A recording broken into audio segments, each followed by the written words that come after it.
हमने जो है पाषाण काल पढ़ लिया था।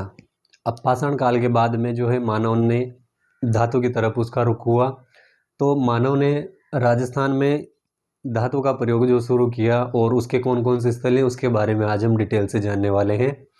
तो देखिए, राजस्थान में धातु काल, तो मैंने कहा था कि चीज़ें जो है इस रूप में चलती है, पहले नीचे फिर ऊपर और फिर वापस, मतलब चढ़ाव, एक पीक पॉइंट और नीचे।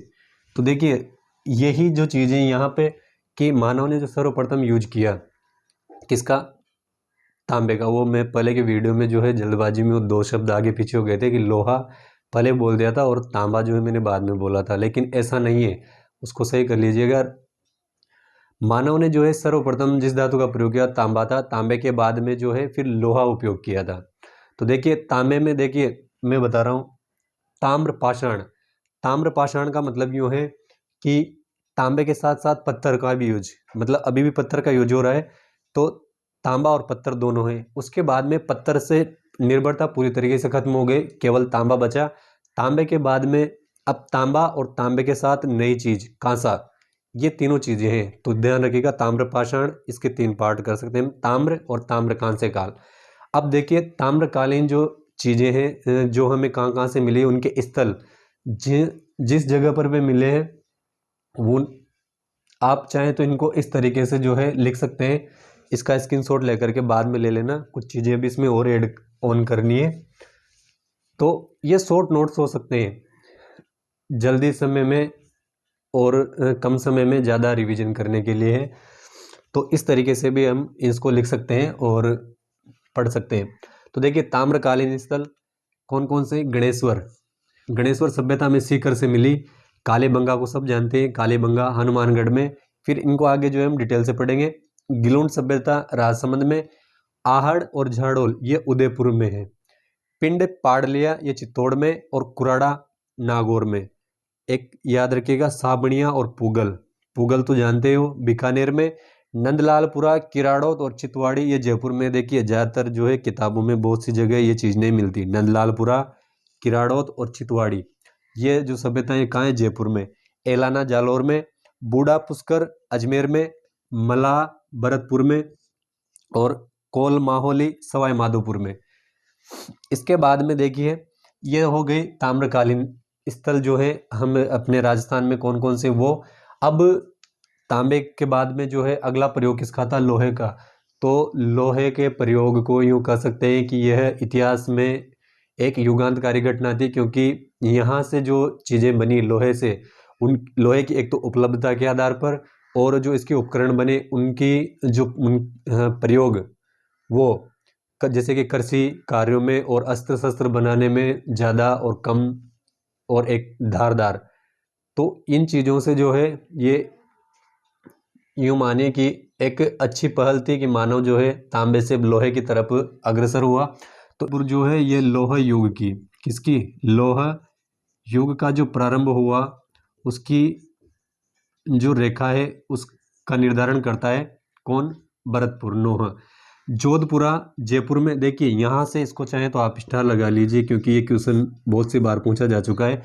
ज़्यादातर बच्चे कन्फ्यूज हो जाते हैं कि जोधपुरा जो सभ्यता होगी वो जोधपुर में होगी, क्योंकि नाम क्या रहा है जोधपुरा, लेकिन ऐसा नहीं है। ये राजस्थान पुलिस में भी पूछा जा चुका है। जोधपुरा जो सभ्यता है वो कहाँ पे है, जयपुर में। जोधपुरा जयपुर में। और सुनारी झुंझुनू में।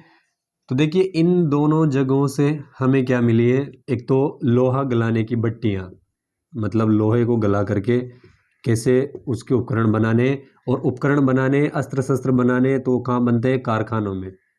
तो हमें लोहा गलाने की भट्टियाँ प्लस कारखाने मिले हैं। रेड टोंक, यहाँ इतनी प्रचुर मात्रा में चीज़ें मिली है। किसको, प्राचीन भारत का, किसका, प्राचीन भारत का टाटानगर। स्पेशल तौर पे ध्यान रखिएगा, प्राचीन भारत का टाटानगर कहते हैं इसको। किसको, रेड टोंक को, प्राचीन भारत का टाटानगर। अब यहाँ से देखो चीज़ें वापस बदलाव शुरू होगा। अब जो मानव का ध्यान गया वो चित्रकारिता के ऊपर। वैसे पहले गुफाओं में चित्र बनाए हुए थे, लेकिन जो रंगों का प्रयोग है वो इसके बाद में शुरू किया मानव ने। तो अब इसके बाद में यह संस्कृति खत्म होती है और हमें एक नई संस्कृति का उदय होता है, चित्रित मृदभांड संस्कृति, PGW। इसका मतलब होता है painted grey ware, painted grey ware. तो ये चित्रित मृदभांड संस्कृति में मिली है। इसका समय था 600 BC, मतलब 600 ईसा पूर्व। तो इसके कुछ अवशेष मिले हमें, जैसे जोधपुरा, सुनारी और नोह में इस बर्तन थे, मानव मिट्टी के बर्तन बना रहा था। तो उन बर्तनों पे जो है उसने रंगों का प्रयोग शुरू कर दिया, और ये भी एक तरह से बहुत अच्छी बात थी कि उसका विकास हो गया। तो ये हमें मिली कहाँ से? 600 ईसा पूर्व से, जोधपुरा, सुनारी और नोह। जोधपुरा जयपुर में, सुनारी झुंझुनू और नोह भरतपुर से ये चीज़ें हमें मिलने लगी। अब देखिए यहाँ से इतिहास काल जो विभाजन था, हमने पाषाण काल पढ़ लिया, धातु काल पढ़ लिया। अब 600 ईसा पूर्व जो राजस्थान का ये प्राचीन इतिहास है, ये जुड़ा हुआ है भारत के इतिहास से, क्योंकि ज़्यादातर प्राचीन इतिहास में हमें कुछ स्थलीय मिलते हैं सभ्यताओं के, ये जो हम आगे डिटेल से पढ़ने वाले हैं।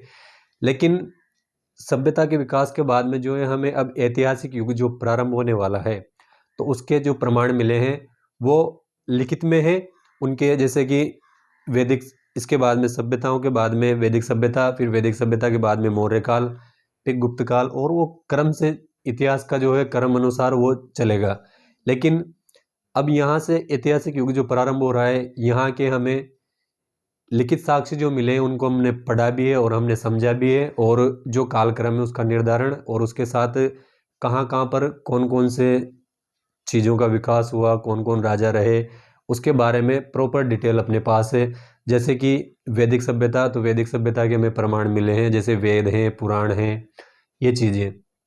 तो इन के आधार पे जो है हम ये ज्ञात कर सकते हैं कि उस ज़माने में समाज कैसा रहा था, किस तरीके से कार्य होते थे, और कौन कौन से जो है स्तर पर अलग अलग चीज़ों को जो है उन्होंने डिफाइन किया था, वो चीज़ हम देख सकते हैं।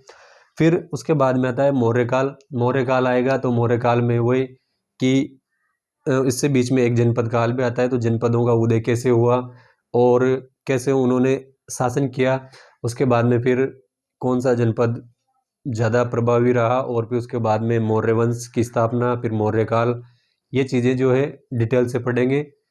लेकिन अपने जो राजस्थान का जुड़ाव है वो भारत के इतिहास से सिर्फ सभ्यताओं का है, उसके बाद में इतना ज़्यादा नहीं है, प्राचीन इतिहास कम ही है। ये कुछ स्थल मिले, इन चीज़ों को जो है अब हम आगे पढ़ेंगे। सभ्यताएं, तो राजस्थान की जो सभ्यताएं पढ़ेंगे वो मैं यूँ सोच रहा हूँ कि जैसे मान लो अभी सिर्फ केवल इस बुक को लेकर के टॉपिक करवाऊँ तो कुछ चीज़ें छूट जाएंगी। तो मेरा ऐसा मानना है कि आपको सिर्फ एक ही वीडियो मिले और एक ही जो टॉपिक को एक बार पढ़ना पड़े और बार बार नहीं। तो हम जो है 10वीं की किताब के जो फैक्ट है उनको सम्मिलित करते हुए जो बाकी की चीज़ें बचे हैं उनको भी सम्मिलित करके जो है मैं पूरा डिटेल जो है आपको करवा दूंगा। सभ्यताएं और आगे का जो इतिहास होगा वो हम पूरा डिटेल के साथ, जिसमें ये फैक्ट भी शामिल होंगे, तो चीज़ें ऑथेंटिक ही होगी। आप जो पढ़ रहे हो वो पूर्ण तरीके से विश्वसनीय होगा, क्योंकि मैं जितनी भी चीज़ें बताऊंगा वो ऑथेंटिक चीज़ें होंगी। ठीक है, तो अब मिलते हैं अगले वीडियो में सभ्यताओं के में। तब तक अगर आपको कुछ अच्छी चीज़ मिली है, अच्छे से सीखने को मिला है, तो आप वीडियो को लाइक कर सकते हैं, शेयर कर सकते हैं अपने दोस्तों को जो तैयारी कर रहे हैं उनके साथ, और सब्सक्राइब कर लीजिए ताकि जो अगला वीडियो आए तो उसका जो नोटिफिकेशन है वो आपको मिल जाए। तब तक के लिए जय हिंद, जय भारत।